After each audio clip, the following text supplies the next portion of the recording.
Assalamualaikum warahmatullahi wabarakatuh. Halo teman-teman, pada kesempatan kali ini saya akan menjelaskan tentang jenis bahan dan kontraksi alat tangkap bubu dalam kegiatan penangkapan ikan di perairan pesisir. Tujuan pembelajarannya itu yang pertama menjelaskan pengertian alat tangkap bubu, yang kedua itu menjelaskan kontraksi dan bagian-bagian alat tangkap, yang ketiga itu mengidentifikasi bagian-bagian alat tangkap bubu. Teman-teman, mengapa nelayan banyak menggunakan bubu? Kalian tahu nggak? Bubu itu masih banyak digunakan sampai sekarang karena alat tangkap ini sederhana tetapi hasilnya cukup efektif.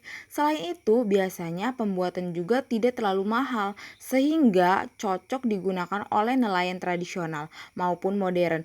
Bubu juga mudah dipindahkan dan bisa digunakan di berbagai kondisi perairan seperti laut dangkal, pesisir maupun daerah berkarang. Pengertian bubu adalah alat tangkap ini disebut alat tangkap pasif karena bubu tidak mengejar ikan seperti jaringan atau pukat.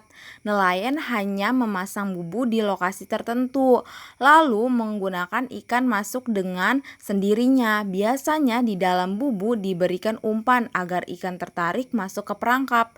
Jenis ikan yang sering ditangkap menggunakan bubu antara lain ikan kerang, udang, dan kepiting. Jenis bahan bubu, penggunaan bahan disesuaikan dengan kebutuhan nelayan dan kondisi perairan seperti bahan bambu, rotan, kawat, jaring, besi, plastik. Bambu dipilih karena ringan dan mudah dibentuk.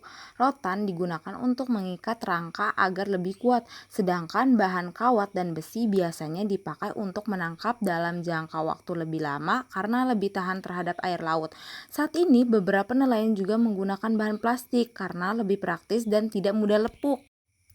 Konstruksi bubu. Setiap bagian bubu memiliki fungsi yang saling mendukung.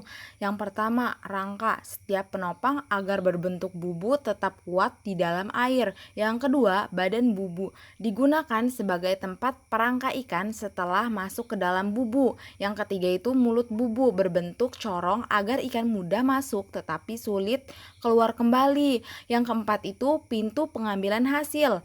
Digunakan nelayan untuk mengambil hasil tangkap dengan mudah. 5 itu tali dan pelampung, berfungsi untuk menandai lokasi pemasangan bubu di perairan.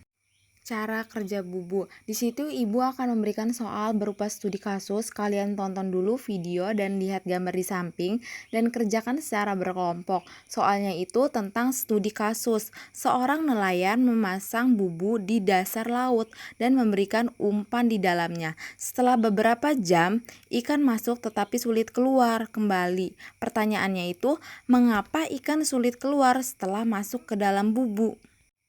Keunggulan bubu, ramah lingkungan, bubu juga dianggap lebih aman bagi ekosistem laut dibandingkan beberapa alat tangkap lainnya.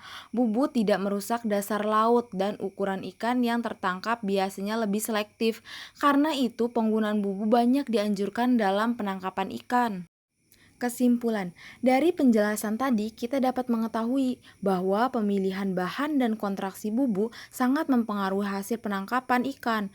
Dengan penggunaan alat tangkap yang tepat, kegiatan penangkapan ikan dapat dilakukan secara efektif sekaligus tetap menjaga kelestarian lingkungan laut.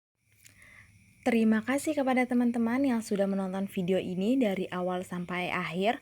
Mohon maaf apabila masih terdapat kekurangan dalam penyampaian maupun penjelasan materi.